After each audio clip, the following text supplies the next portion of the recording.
Hello दोस्तों, कैसे हैं आप सब। दोस्तों, आशा करता हूं कि आप सभी बहुत अच्छे होंगे और अपनी तैयारी जोरदार तरीके से कर रहे होंगे। दोस्तों, आज के इस वीडियो में मैं आपको एक फाइनल स्टडीज प्लान शेयर करने वाला हूं, क्योंकि आपको भी पता है कि आरआरबी एनटीपीसी का फॉर्म भरे हुए लगभग 4 से 5 महीने हो चुके हैं।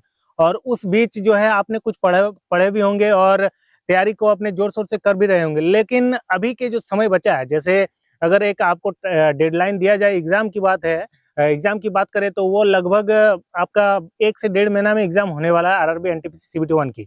और उस टाइम को देखते हुए अगर आपको एक डेडलाइन दिया जाए तो मतलब कि कैसे आप उस चीज को फाइनल टच दे सकें, यानी इन 1.5 महीना में ऐसा क्या चीजें करें, कौन से चीजों को ज्यादा फोकस करें, कौन सी चीजों को छोड़ें, क्या करें नहीं करें, तो उसे कहते हैं फाइनल टच। और उसे देखकर आप अपने स्कोर को जो है काफी हद तक बढ़ा सकते हैं। जैसे मान लीजिए अभी के टाइम पे आप मॉक लगा रहे हैं तो उसमें मान लीजिए 65 या फिर 60, 65, 55 मार्क्स आ रहे हैं, तो उसमें कैसे 10, 15 या 20 मार्क्स तक आप बढ़ा सकते हैं। और इस बार का जो सीबीटी 1 होने वाला है उसमें सीबीटी 1 को क्लियर करके सीबीटी 2 के लिए अपना जगह बना पाए, ताकि सीबीटी 2 में भी एक अच्छा खासा टाइम मिल जाए, ताकि उस समय जो है सीबीटी 2 के 2 में पूरा फोकस करके सीबीटी 2 की तैयारी की जाए।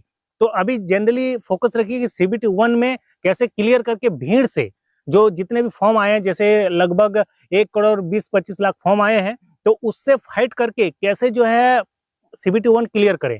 तो पूरा वीडियो इसी पे होने वाला है। और साथ ही मैं 2-4 ऐसे टिप्स बताऊंगा जिसे अपनाकर आप इन चीजों को और बेहतर तरीके से कर सकते हैं। इसके लिए आपको वीडियो को पूरा जरूर देखना है। और एक चीज, अगर आप इस चैनल पे नए हैं तो चैनल को भी सब्सक्राइब कर लीजिए और अपने दोस्तों को भी ये वीडियो जरूर शेयर कर दें। तो दोस्तों, चलिए वीडियो में आगे बढ़ते हैं। लेकिन वीडियो में आगे बढ़ने से पहले मैं थोड़ा एग्जाम के स्ट्रक्चर और एग्जाम पैटर्न के बारे में आपको थोड़ा बता देता हूँ। तो दोस्तों, जैसे एग्जाम स्ट्रक्चर की बात किया जाए तो इसमें जिसे जीके जीएस है और मैथ है, रीजनिंग है और जीके जीएस है, मेनली 3 सब्जेक्ट होते हैं स्ट्रक्चर में, यानी 3 सब्जेक्ट को गिना जाता है। और एग्जाम पैटर्न की बात किया जाए तो उसमें मैथ में 30 क्वेश्चन 30 मार्क्स के होते हैं, जीके जीएस में 40 क्वेश्चन 40 मार्क्स के होते हैं और रीजनिंग में 30 क्वेश्चन 30 मार्क्स के होते हैं।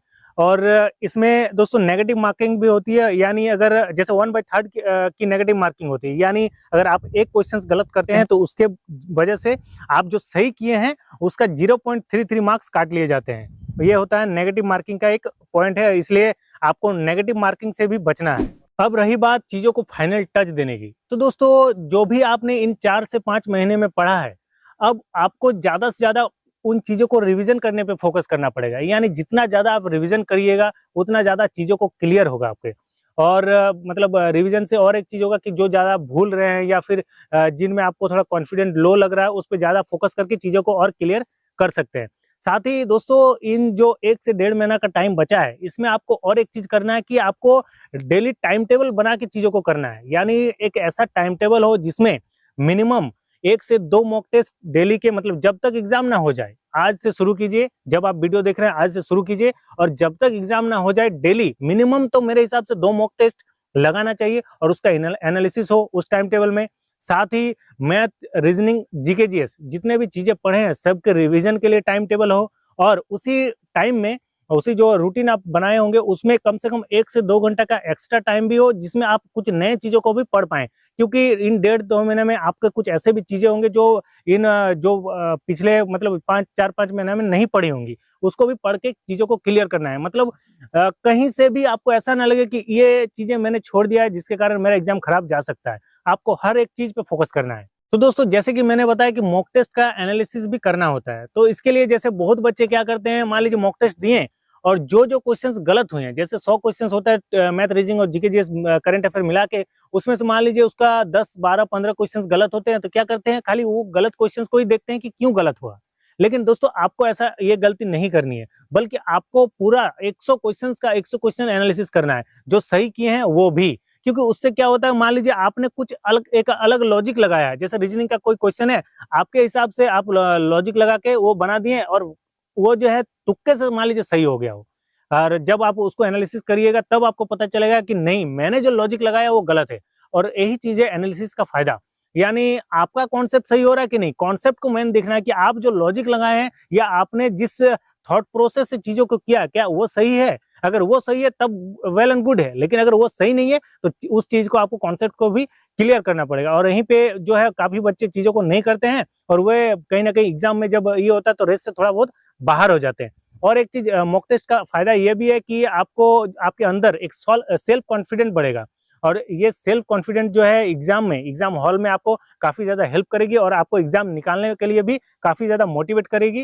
दोस्तों आगे जैसे मैथ और रीजनिंग की बात करें तो उसमें आपको ज्यादातर जो टाइम बचा है उसमें आपको चीजों को जो कॉन्सेप्ट आप पढ़े हैं कॉन्सेप्ट पे आपको ज्यादा टाइम मतलब कॉन्सेप्ट को रिवाइज करने पे देना है। यानी जो भी आप कॉन्सेप्ट पढ़े हैं और उसी कॉन्सेप्ट के आधार पे एक दो क्वेश्चंस को भी ज्यादा तैयारी करें। साथ ही एक चीज मॉक टेस्ट भी होगा कि मॉक टेस्ट जब आप दीजिएगा तो उसमें जो मतलब ये मैथ के 30 क्वेश्चन है तो सारे टॉपिक्स के मिला के एक दो क्वेश्चंस रहते हैं, तो उसमें आपको मतलब पूरा मैथ का एक तरह से रिवीजन हो जाएगा। साथ में आप कॉन्सेप्ट को तो क्लियर कर ही रहे हैं, तो इतना मैथ के लिए काफी है। और अगर मैथ में कोई चीज आपको ऐसा लग रहा है कि नहीं कुछ मुझे नई चीजें बाकी है पढ़ना है, तो जो टाइम टेबल में आपको 1 से 2 घंटे का टाइम मैंने बताया था उसमें आप उन चीजों को भी कवर कर सकते हैं। अब रही बात जीके जीएस की, तो इसके लिए आप मेरे ही नोट्स के आधार पर बनाया गया ई बुक ऑनलाइन गुरुजी जीके प्रो ई बुक ले सकते हैं। दोस्तों इसमें जीके जीएस के सभी सब्जेक्ट के छोटे से छोटे टॉपिक को भी कलरफुल वन लाइनर के फॉर्मेट में कवर किया गया है, जिससे आपको क्विक रिवीजन करने में काफी आसानी होगी और आप अपने जीके जीएस की तैयारी को इससे फाइनल टच भी दे पाओगे।